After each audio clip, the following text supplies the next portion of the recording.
I never thought one birthday dinner would tear open the quiet tension I've been living with for over a year. When your dad's new wife asks you to call her mom, what are you supposed to say when your real one is still part of your life? What I said that night changed everything. And now I need to know if I went too far. Growing up, it was just me and my dad, me, Eli, and him, Mark. I didn't know anything different. From the time I was born until I was about 7, we were a two-man team. He worked hard, long hours as a mechanic in our small town, and still found time to help me with homework, pack my school lunches, and coach my little league team.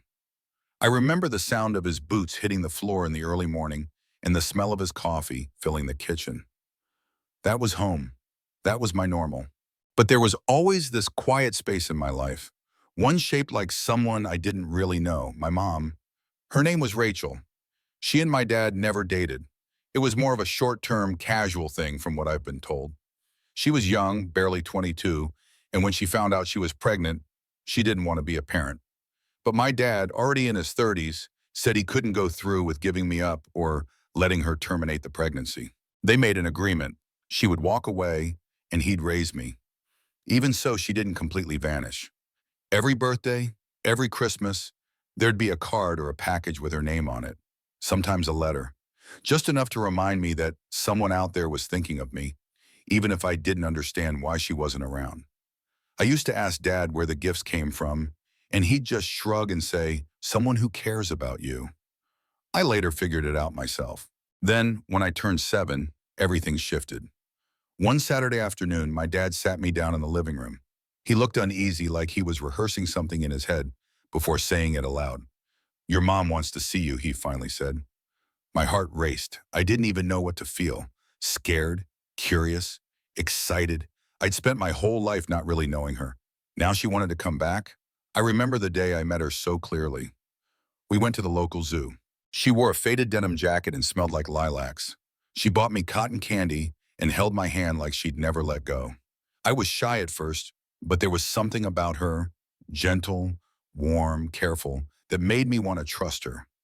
Why did she come back after so long? What made her choose that moment to reappear? We started seeing each other more often. She took me to aquariums, parks, and even her parents' house. I met her family, my grandparents, my cousins. For the first time, I saw the other half of where I came from, and I liked it. I liked her. Dad wasn't thrilled. I could tell. He never said it outright, but his face tightened whenever I mentioned Rachel. Still, to his credit, he let it happen. Maybe he believed I deserved to know her, or maybe he just didn't want to fight about it. Those years were some of the most balanced of my life. I had my dad, steady and dependable, and I had Rachel, whose presence felt like sunlight after a long, cloudy day. She wasn't perfect, and neither was our situation, but we were figuring it out together. No one was stepping on anyone else's role, at least not yet. Have you ever had something good, something delicate, start to feel like it's slipping away before you even understand why? That's what the next chapter of my life felt like. And it all started with someone new walking through our front door. Her name was Vanessa. I met her on a rainy Thursday afternoon. I remember because I was sitting on the couch flipping through a science magazine while waiting for my dad to get back from work. When he walked in, she was with him, smiling, holding a pink umbrella, her hair pulled back in a tight bun. She looked polished, like she'd walked right out of a commercial for real estate agents or energy drinks. "This is Vanessa," Dad said, as if that explained everything. She held out her hand and said, "Hi, Eli. I've heard so much about you." That's when I knew this wasn't just some woman he worked with or a friend from town. Something was already happening, and I was right. 3 months later, they were engaged. I was 14 then, and for the first time in my life, I felt like I didn't recognize my dad. The same man who'd raised me alone for so long, who used to ask my opinion on what movie to watch, who always made sure we had our Saturday breakfast routine, suddenly stopped asking. Everything started revolving around her. Vanessa had twin boys, Lucas and Logan, also 14. They moved in not long after the wedding. I didn't mind the twins. They were chill, funny, and we got along better than I expected. They didn't treat me like an outsider, which was more than I could say for their mom. From day one, Vanessa pushed this idea that we needed to be a real family. Her version of that meant I had to call her mom, not stepmom, not Ness, or even Miss Vanessa. She wanted mom immediately. I remember blinking at her when she said it for the first time, barely 5 minutes after we were introduced. I thought she was joking, but then she smiled and said, "You need a mom, and I've always wanted a complete family. This just feels right." It didn't feel right to me. Where was the space for how I felt? Why didn't anyone ask what I wanted? Still, I didn't push back hard. I didn't want to make waves. I figured if I just avoided the mom title and stayed out of the way, it would all blow over. But it didn't. It got worse. Vanessa kept dropping hints, leaving notes in my lunch bag signed Mom, sending family group texts like, "Love you boys, Mom." My dad, he didn't say a word about it. Maybe he thought I'd just give in. Maybe he was too caught up in his second chance at love to notice how out of place I felt in my own house. And somewhere along the line, I started to disappear. Not literally, but it felt like I faded in the background.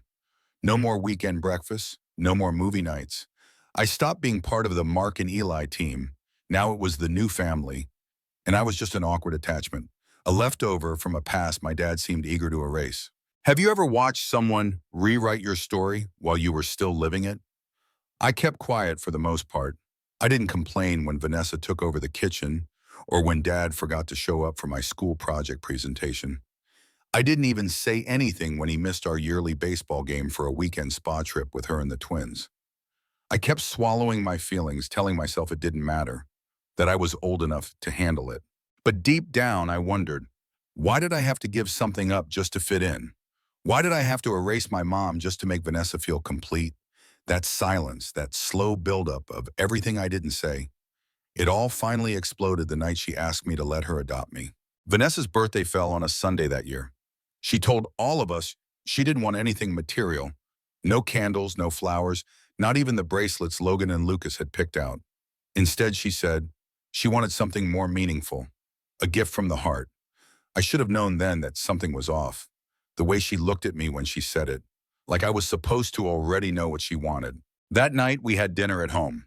Dad grilled steaks, Vanessa made her famous lemon cake, and the twins joked around like it was any other family meal. But there was a weird tension in the air. Everyone kept sneaking glances at me.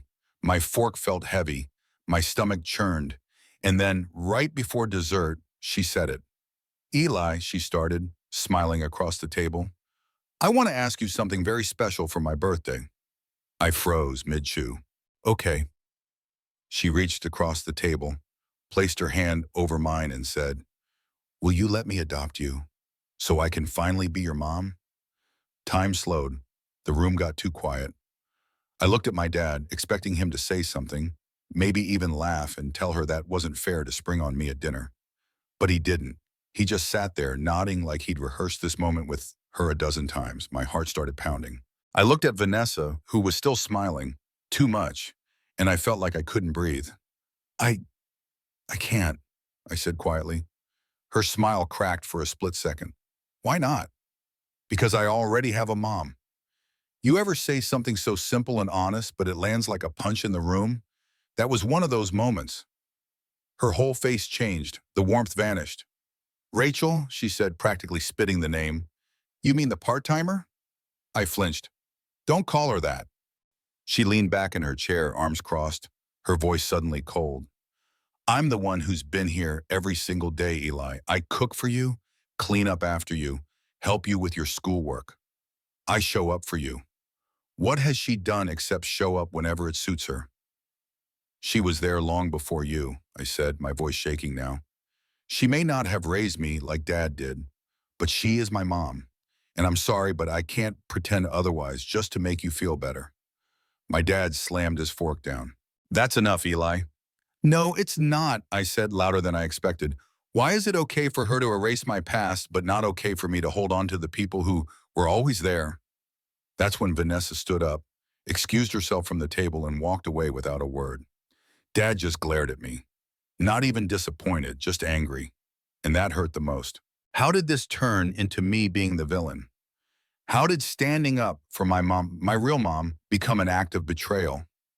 I went to bed that night feeling like I'd been uninvited from my own life, like defending my truth meant I no longer belonged. Do you think it's possible to love two people without being forced to choose? Why do adults forget that loyalty doesn't always mean erasing history? Since that night, things haven't been the same. Vanessa won't even look at me. Dad barely speaks unless it's about chores or grades. The house feels colder, like I crossed a line I didn't know was there. But what was I supposed to do, lie to her just to keep the peace? The silence the next morning was suffocating. No good morning from Dad. Also, I did good morning from Dad. No casual chatter from the twins. Vanessa didn't even come downstairs for breakfast.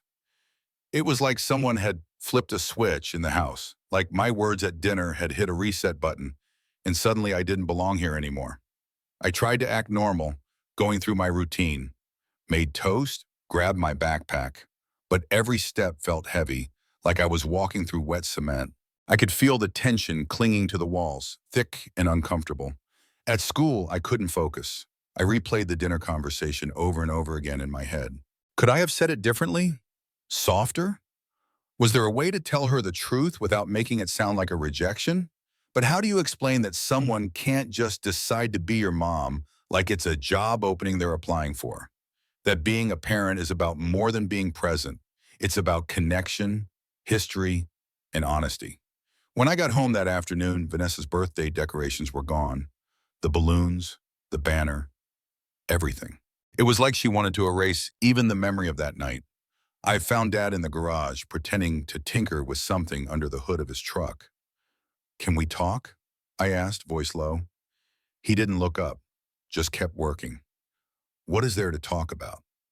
She caught me off guard. I didn't mean to hurt her. I was being honest. He finally looked at me. His eyes were tired, cold in a way I hadn't seen before. "You embarrassed her on her birthday in front of the whole family." "Was I supposed to lie?" I asked. "Was I supposed to pretend that she's my mom just because it makes her feel good?" "She's been trying, Eli," he said. "She's been showing up. That's more than your real mom ever did." I stepped back, like he'd hit me. "That's not fair. You let Rachel come back. You let her be part of my life again.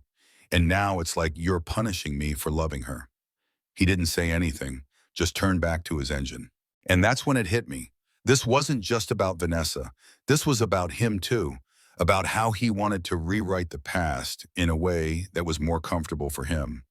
A new wife, a new family, a clean slate. But I wasn't a blank page. I was a kid with history, with memories, with scars and people I loved. People he might not have chosen, but people who mattered to me. Have you ever felt like the people closest to you just wanted to erase parts of who you are? I went to my room and closed the door. I didn't cry. I didn't scream. I just sat there, numb, wondering how long I'd have to live in this house, pretending I didn't miss the version of Dad who used to listen, who used to care, and wondering how long I'd have to keep hiding the parts of myself just to be accepted. I stayed in my room most of the weekend. Vanessa didn't knock. Dad didn't check in. Even Logan and Lucas, who were usually pretty easygoing, barely said a word to me. The whole house moved around me like I didn't exist. It was quieter than I'd ever heard it, except for the silence inside my own head, which was louder than ever. By Monday, the Cold War hadn't thawed. I walked past Vanessa in the hallway, and she turned her face away like I was just some stranger renting a room in her house. And I guess to her, I was. So I texted my mom. I told Rachel everything, everything, how the dinner went, what Vanessa had asked, and what I said in response. How things had spiraled so fast, and now I didn't know where I stood with anyone in this house. She called me within minutes. Her voice was calm, but I could tell it broke her heart. "Eli," she said gently, "you did nothing wrong. You told the truth. And if the truth makes people uncomfortable, that's not your fault." I needed to hear that more than I realized, because for days I'd been wondering, was I ungrateful? Was I wrong for saying no? But hearing her say it with such love and clarity reminded me that honesty doesn't make you a bad person. It makes you brave. She offered to come visit or even pick me up for the weekend, but I said no. Not because I didn't want to see her, but because I needed to face this. I needed to exist here, in this space with all the tension and resentment, and stop hiding. That night, I sat down at the kitchen table while Vanessa was loading the dishwasher. "Can we talk?" I asked. She hesitated, then shrugged. About what? About what I said, about what you asked me. She didn't look up, just kept scrubbing a plate. I don't see the point. The point is, I'm sorry if I hurt you. That was never my intention. But I need you to understand something. I have a mom. She might not have raised me full time, but she's part of who I am. She matters to me. Vanessa finally turned around, arms crossed, eyes tired. So I don't matter. I didn't say that, I replied. You matter. You've been kind to me. You've tried.